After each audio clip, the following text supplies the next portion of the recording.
Hi there, ladies and gentlemen. I have a series of poems I'd like to share with you, and I'll begin with Repartee with a Poet. Indeed, we are conversing by phone in poetic language. I called him, read him my prose poem, and he called me, reading his rhyme poem. I smile from my heart. You see, that is the way we communicate. I've never met him in person, but I published 2 of his books because he is an excellent master of the written word. His soft sense of humor, masked with his sharp intellect and his metaphors, may slide by unnoticed if you do not pay close attention to his descriptive magic of the English language. Well, I guess I have flattered him enough. I don't want to swell his ego, said with a mild giggle. I've enjoyed describing my friend, the poet, named Martin. Surrounded by thoughts. There it goes again, flying faster than a jet. Trying to catch that thought would demand that I fly. Can't do that. I am only human. But I can sit here and imagine a flight to the impossible just to catch that thought. I wonder if it would inspire other thoughts to make a coherent sentence. Now let me see. I believe I caught something. But I am trying to untangle a bunch of words not put together well enough to make any sense. Nevertheless, I shall try to do so. Now that I have succeeded in gathering all the words and putting them together, I believe I've found a theme. The subject, I believe, is a prose poem. By now, I bet I did not fool anyone reading this dialogue of one who is dominated by words. Of course, I have the usual smile on my face, sharing my scrambled thoughts with you all. I still do not have a coherent topic in spite of all these words I have put together. Nevertheless, there appears to be some sort of sense being made of these sentences. When you find out, kindly know what it is. Let me know. Thank you all, my dear friends. As you can see, I was feeling foolish, which I do quite a bit sometimes. My eyes are veiled. Yes, in fact, both of them are veiled by cataracts. I so want to have them removed. Not my eyes, mind you, but the cataracts. Pardon my warped sense of humor. But it's no fun having cataracts. It is like having a thin veil in front of my eyes and seeing everything through a very thin veil. My, I sure get dramatic, don't I? I guess it is my showbiz background. I find that it interferes or shows its head at times when I am trying to describe something. Wish you could see my face. It has a sort of smirk on it, making fun of myself and my dramatic ways. Can't seem to be able to describe something without getting dramatic. Pardon me, but my showbiz background is showing. Now I am laughing at myself. Well, enough of this ridiculous prose poem. Don't you agree with me? Laugh out loud.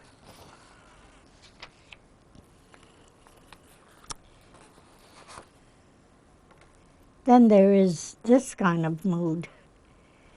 Get off my back, depression. I can't see you, but I know you. You hide behind my back, thinking that you can fool me into letting you into my life. I know you will succeed at times, but when I know you are there, I will fight you tooth and nail. You hear me? I may be an older woman, but I am not yet helpless. For that, I thank the Lord, my husband, family, and friends. And most of all, my drive to write poetry. So there. Get off my back. You hear me? As you can see, I am now writing about you. Yes, you. Depression. Want to know something? Just by writing about you, I suddenly feel much better. You see, writing does help. Ask any writer or artist or quilter or hobbyist. Amen and amen. As you can see, I write about everything, as most writers do. 1950 in the Apple, 1982 in Illinois. The Ghostly Guardian. It really all began in 1944. Soft rappings on my bedroom door augured an evening of phantasmagoria. The closet echoed booms of far-off battles, the din of rattling chains and sibilant sounds, articulated chants of death from black-clothed monks, envisioned lotused in a circle, hands clasped, eyes shut from distractions of the being, of the living.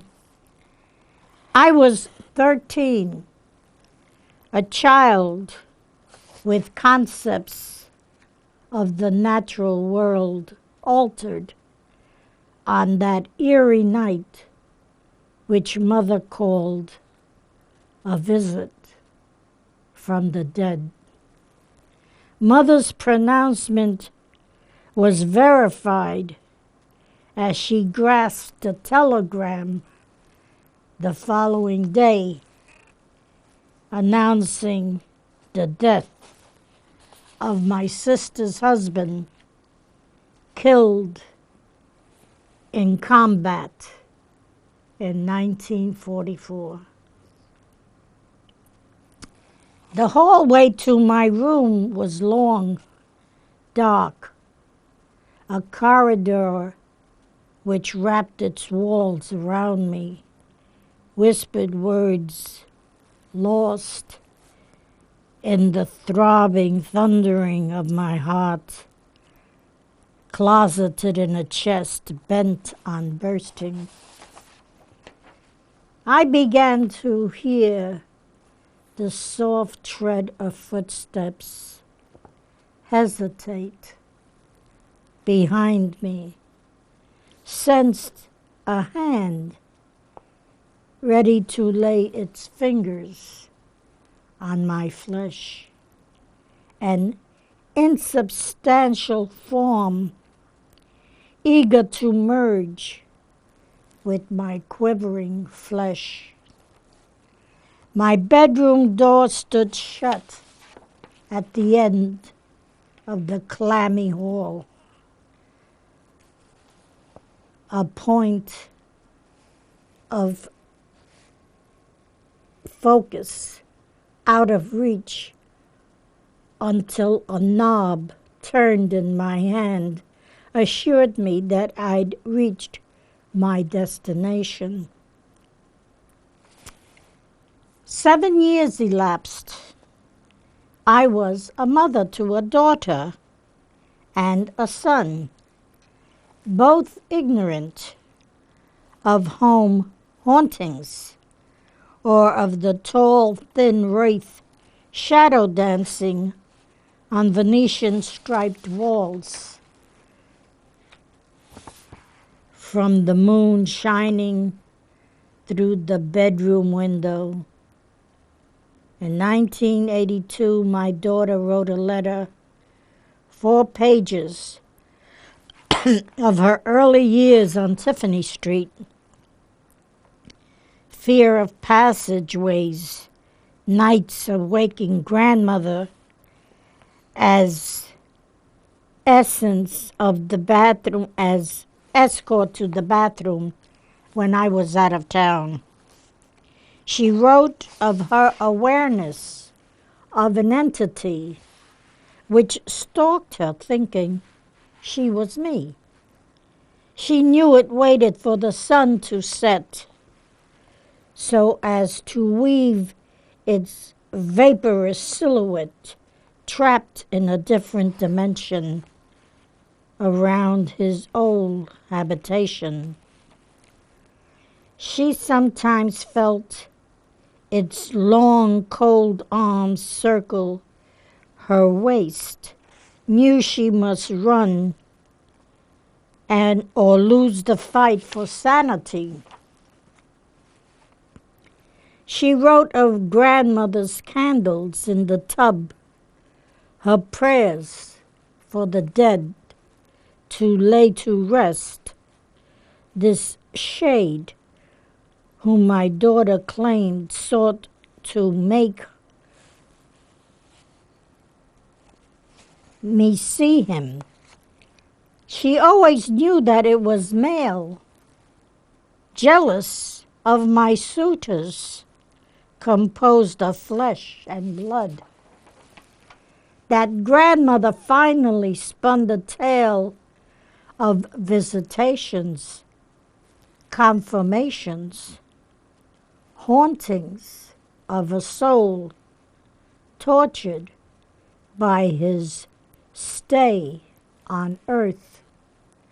Finally, my daughter wrote me of her exorcism for this strange, unholy love to be excised from my life by her will to save my soul, and cautioned not to dwell on thoughts whose waves would flow, an invitation out to space, fusing a return of a possessing, self-appointed guardian.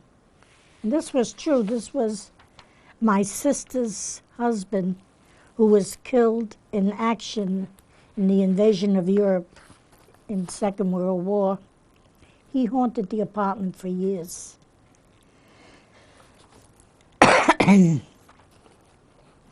Tripping with the electric.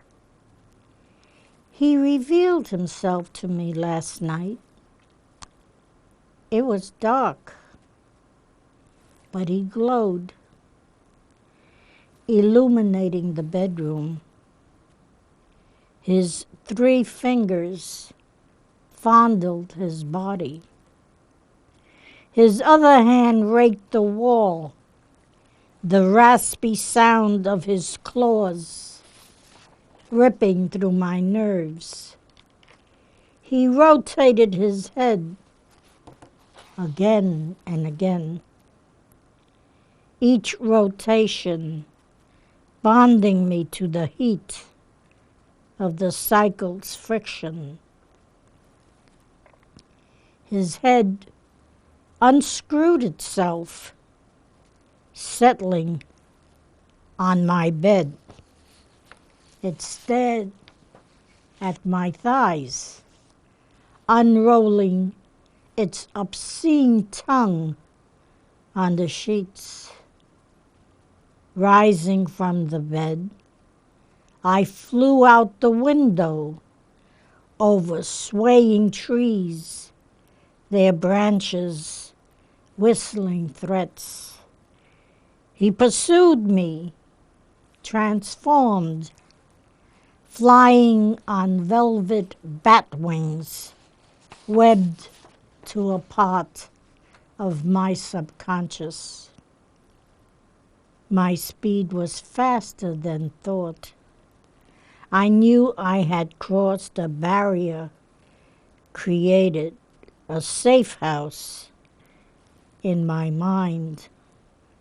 I awoke in my bed, chilled by a damp effluvium. I looked in the mirror, shocked at the reflection of the room. The moon, brilliant in its borrowed light, loomed large in the space I occupied, trapped in dream electric. My particled body impregnated the universe, seeking distance from my unconscious. In between my atoms, a velvet bat flew.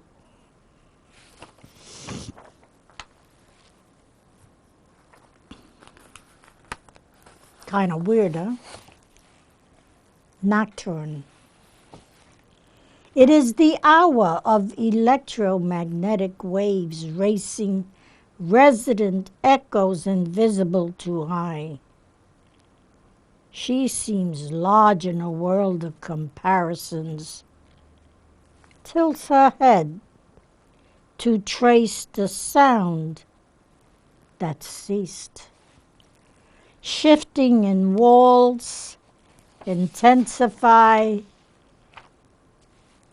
concentration to decode language of house, settling for the night. There is no complete silence. Just when hearing becomes dulled, bubbles in her drink intrude upon her senses. Kitchen tiles squeak with footsteps going nowhere, and cigarette smoke forms Buddhas in the air. As if to still distractions, she focuses interiorly, stunned by shrill consistency of pitch. Her ears vibrate at a rate incomprehensible, responding to a density of frequencies not frequently perceived.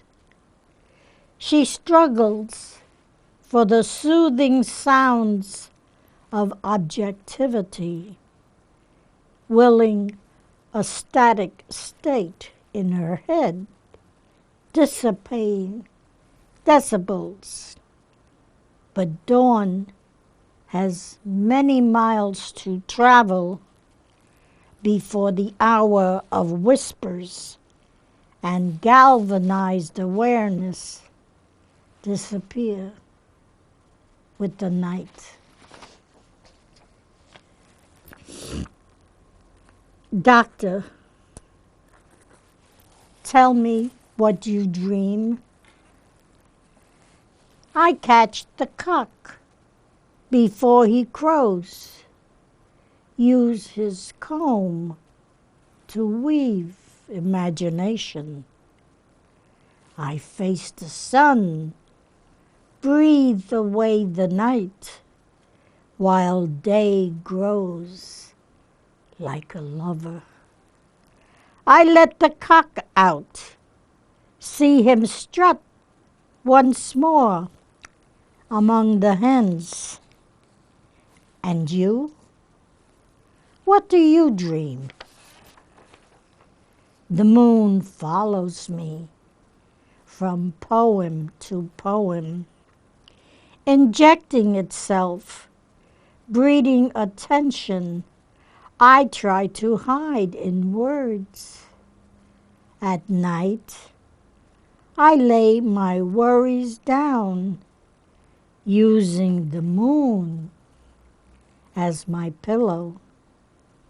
My dreams frighten. Truth speaks in colors, and borders disappear. Realms merge, boding confusion. I catch the cock before he crows. Sometimes I wake in air, leaping like a fawn. My legs jerk, and grass is gone. All I feel is dew, or is it sweat? He struts among the hens, you know. When moon fills, I dance outside myself, my body sprinkled moonbeams, my hair star-crowned, my stomach concaves, accommodating warps. They bend my thoughts, reveal my dreams in visions I've yet to understand. His crest is red, I say. Everything I dream of exists because I thought it. The cock escapes, crows, waking me to sun dreams. Tonight, I shall create a man, and I shall mold desire on his face. He will be real after tonight. He will appear on cue. He will be firm, comb his tuft before the dawn. I use the comb to weave imagination. There will be some who'll sense his presence, wonder why the grass moves with no wind.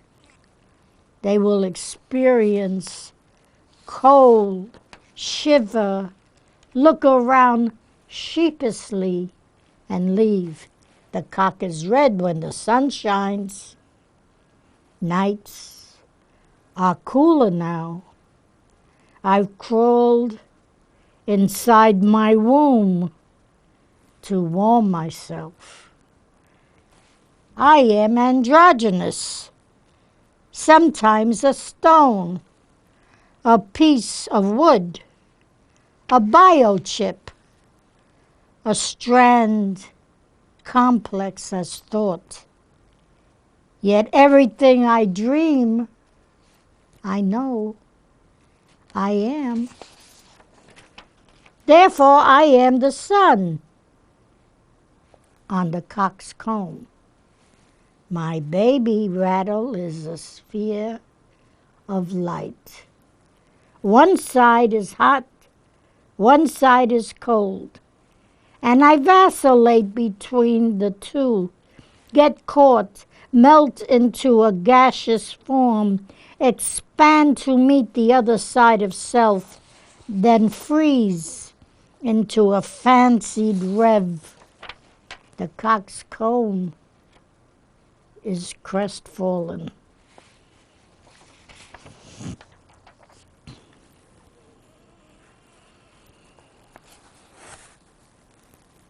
Changing the dream.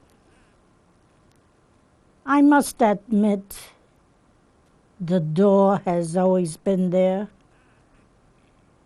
It reconstructs itself according to my mood. No matter where I face, it stands before me. A short door, a fat door, a pine, marble, copper, crystal, mirrored door, shifting and forming before my dreaming eyes. My hand hesitates to touch the glowing knob. The slightly curved solidity is an illusion. It has issued a frequency extending invitation, and my ears pulsate, demands, commands beyond my control. I spy movements from eye corners and see the goblins lurking beyond a mirrored door, gliding into view. My reflection is a monstrous breathing brain.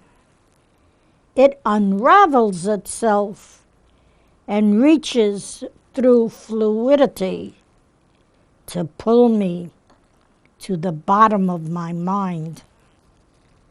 I am drawn to places I have dreamed of, dark, stark, quark areas of impossible possibilities, where I lie in a glass coffin waiting for my prince to waken me with a kiss, or see the necromancer, my unconscious, unveil itself in all its awesome power.